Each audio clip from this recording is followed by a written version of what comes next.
Does fame and wealth bring happiness? Is there a causal link between fame and wealth and happiness? Well, I'm probably not the best person to ask, although all that said and done, I've seen some videos recently, famous people, wealthy people, who make these videos and say that fame doesn't bring happiness and wealth doesn't bring happiness. And I think it's kind of them to come out and share their perspectives. I think the more people who share perspectives in life, the better, to a certain point, in the sense that we can learn from people from a mentoring point of view. We can, if we aspire to replicate, we can learn. All that is said and done, I have no inclination to be famous and wealthy. If we consider wealth as being from a financial point of view, and obviously I was born and brought up in the Western world, and one could argue that we have a degree of wealth financially comparatively to different places around the world, but that's another story for another day. And going back to the drawing board, and watching a famous person on a video talk about how money didn't bring happiness, and he's referring to a causal link in one sense, and I'm not surprised, because money's abstract and it doesn't have the intrinsic value. But also, how do you define happiness? It's like the diagnostic criteria that we have for certain things.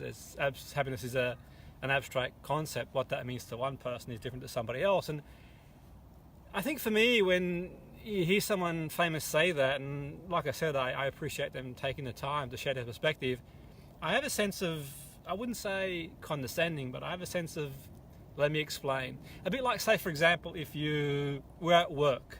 Let's say you're at work and it's lunchtime, and half of you at lunchtime get to go out and eat an all-you-can-eat buffet. You know those really nice all-you-can-eat buffets? There's plenty of those out there. And half you got to stay back at work at lunchtime, and you can't go for a bite to eat because you've got a deadline to finish, you've got work to do.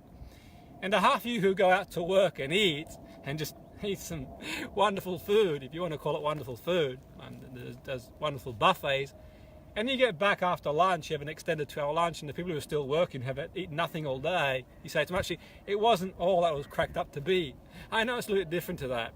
But the point being is that how many of these people who are wealthy and famous would trade places with someone in a third world country who's struggling? Or even in our own Western world, there's people who are struggling around the world, and it's very unlikely. And it's a little bit like, say, and it's noble of them, by the way, the ones who help charity and so on and so forth. But in one sense, you see some of them when they, on these shows, tell people to donate. And I think people have got a great heart. And certainly in this country, people, many, many great people who give more than what they can afford in one sense. And it's a bit like, say, you've got 1,000 cucumbers in the fridge, and someone's got 2 cucumbers in the fridge. 1 cucumber less than 1,000 is not going to be as much of an impact than giving one away.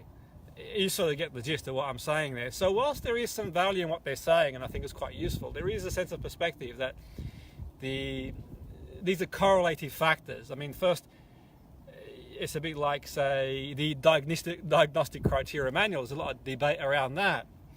And the debate comes from the concept. On one hand, it's abstract. On one hand, you've got a list of criteria. So there'll always be debate around that. But the diagnostic criteria gives you something to work with, a prognosis. We can all agree with that. And that's obviously different to defining happiness. But there's a similar principle there, if you get the gist of what I'm saying there. So there are correlative factors, and it could be genetic, biological, it could be a social factor, it could be psychological factor, appraisal of certain situations in our life, it could be job, it could be the people around us. There's many variable factors there to isolate one area. But I like to sort of think more, and I've spoken before about meaning and purpose, and I made no secret about my reading of literature, the existential therapists of this world, the Carl Jung's, the Dr. Victor, sorry, not the Carl, the Dr. Viktor Frankl, the Irv Yalom, but also the humanistic approach, the Carl Jung. And I think from the Carl Jung point of view, he talks about night needing day. So to know happiness, we need to experience sadness in one sense. So I can appreciate that, and obviously that's simplifying some of his thoughts. And I think for me, to know one thing, we need another, and I think that there's many correlative factors that happen, and life is tough for the greater good. For most of us, we have tragedy in life, and from the point of view of financial wealth, it gives you options. So if you do lose your job, then you're not sweating over a cup of coffee to get your next job. If someone gets ill in the family, you can provide the best health care. If you want to do education, then you can afford to go to some of the more expensive educational establishments and dedicate more to studying. A lot of the time I've gone to university, I've spent a lifetime going to different universities. I've worked even when I was young and going to university. I was working as well as studying, and it wasn't always easy to do that because obviously I couldn't go otherwise, so to speak. So you can just focus on one thing, it makes sense. So what I'm getting at is that, yeah, for sure, and I think the byproduct of fame is beyond me. I guess that gives you the stature to people to listen. That might be one thing, but also the intrinsic validation that the human being tends to crave. We all love validation, some more than others, and it comes in different shapes and forms. But the point I'm making here, we can look at things from a Jungian perspective, that night needs day and day needs night, and it's okay to feel sad. There's certain days I wake up in the morning and for unknown reason, it might be implicit, it might be something you see on the news, the radio, it might be just, but who knows, you don't feel as good as you normally feel. And it's okay to feel sad. And there is that sort of emphasis where we focus so much on other people's show rules, and I think social media has been a big part of people comparing their life to other people, but you're only seeing a snippet. It's only a snippet of the person's life, and you make your own mind up what you see. But it's another story for another day. But for me, many years ago, when I read and I've read it on a few occasions, the Bhagavad Gita, and excuse my pronunciation if I haven't pronounced it, there was a verse in there was quite powerful, and these are in my words, and it's my interpretation, where Gita, if I remember correctly, it was Gita, Krishna said to Arjuna, better to be yourself imperfectly than to be someone else perfectly. And that's my interpretation of what he said, and what was said by Krishna to Arjuna. And there is a case for that, because we many people try to hide their imperfections, their so-called flaws, and I'm not saying go out there and broadcast them but equally in saying that's part of the human experience. Nobody's perfect, and it's okay. It's okay not to be happy sometimes. So-called abstract concept of happiness, because some people would consider themselves being happy when they're around family, doing sports, doing certain things. So it's a very abstract concept that's very difficult to define. But also, out of emotions that we've been told are negative, there's been many things. The fuel that burns the fire. People throughout history have used anger, sadness, frustration to spark a movement and change. And our society is the place it is today. And as much as people criticize, it's come a long way. If you were 100 years ago, you'd be pretty much working for a few dollars a day. Now we're living longer. To a certain extent, we are healthier. We have more time to do social things to a point. So definitely we are sort of moving in a forward direction, albeit I think technology, the rapid movement of technology, and our primal brain, to keep up with the rapid increase of technology, speed of technology, sometimes struggles to bridge the gap. And I think we're going through a transitional phase that we will catch up eventually. But the long and short of it is, 90% of our DNA, according to research, is a chimpanzee. And people say, well, okay, as human beings, what can we do? We can speak about 10,000 words. A chimpanzee can probably speak 100 words. We can do, and we're more functional in more ways than a chimpanzee, and that's just 2%. And people sort of, I sort of look at things. People say, well, that's 2%. It's not an exact causation. There are other intricacies which I don't have the time to explain this evening, and you can do your own research. The sequential nature of the DNA, but equally said and done. So it's just 2%. And people say, look, 2% difference, but if you take 2% on top of that, I always say, imagine a being that's 2% beyond what we are, what their capabilities would be if the gap between us and chimpanzee is what it is. So I think we are moving in the right direction, and I've got a lot of faith in humanity to move forward. And I think that going back to the happiness thing as well, it is an abstract concept, and I think that as much as I'm sure they mean well, people who come out and say these things, and I'm grateful for them doing so, we can all learn off each other. I think the reality of society is that life can be tough, it's fragile, and very briefly, to give an example, how I think what's really important from a social point of view, we all sort of club together and help each other. I was, a few months ago, it was lunchtime, I was traveling and in the UK doing a seminar tour, and I stopped for a coffee, and it was a really, really hot day. It was down south, it was really, really warm. One of the hottest days of the year, and for a long time was a heat wave across Europe and UK.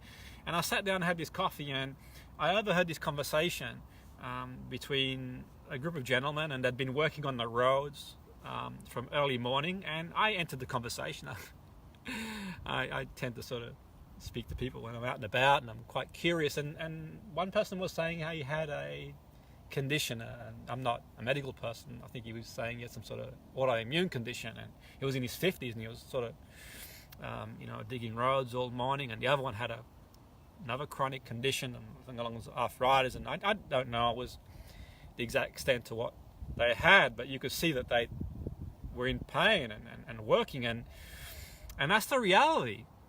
That's the reality of humanity, and I'm not isolating two individuals, and there's certainly a lot of other people other than these gentlemen. There's single parents, there's women, men, children that are struggling with one thing or the other, and people going to work who've got conditions. There's people who haven't got conditions, but actually there's people who are bringing up children on their own, who've got trying to make ends meet, and they've got conditions like cancer, and that's the world in the sense that we all have our own battle, and if you haven't experienced the battle as yet, you will do. And that's not implying that that's a good or a bad thing. It's just reality of life. All of us are going to go through life and experience things at some point. That's just the way life is in the world that we live in, and if you live life long enough, and I think in general it probably evens itself out. So the rich and famous people, they're not immune to that. So we all have emotions, and the fact that you're very wealthy and you're famous, you're still going to have feelings, and if someone passes away in your family, if they don't get the role for a film, they might feel their appraisal is rejection, they get angry or frustrated, or it might be that someone gets injured or someone isn't well, so they're going to experience that too. So getting to the promised land and this pursuit of the promised land for me doesn't really exist, and I go back to the meaning and the takeaways today. From an existential point of view, I think that meaning, and when I say existentialism, I'm not saying nihilism where nothing means anything in that sense. I mean existential where you sort of create your own meaning, and particularly in adversity is quite useful, but also as well as creating meaning in adversity, I think what's really important too is generally have a purpose in your life, and the goal is great. So the goal is not about being famous, about being wealthy. It's about the journey, and I've mentioned that on a few occasions, on several occasions, but as well as that, appreciating that night needs day, day needs night, having that humanistic Jungian philosophy that it's okay for whatever reason, and the trillions of cells in your brains, the 6.4 billion neurons in the brain, there's going to be times that you do feel not great, and for no correlative or it's no causative reason, it just is. It could be an implicit reaction, and who knows. I don't think anyone knows the answer to that. We've got technology these days. The technology these days is quite useful. We can sort of look at the brain and examine the brain in meditation and so on and so forth. And there's been a lot that's been learned. I'm sure in the next 50 years or so we're going to learn a lot more. But as it stands, it's still quite complex.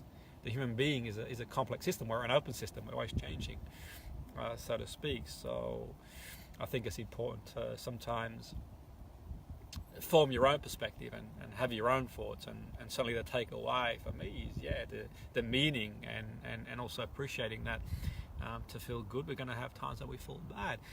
And equally, we talk about all the time, don't we, the gratitude, being grateful for what we have got and what we have experienced, knowing that someone somewhere in the world would give anything to have what you've had and have. So that's the sense of perspective for this evening. A wonderful evening. Live with passion. Boom.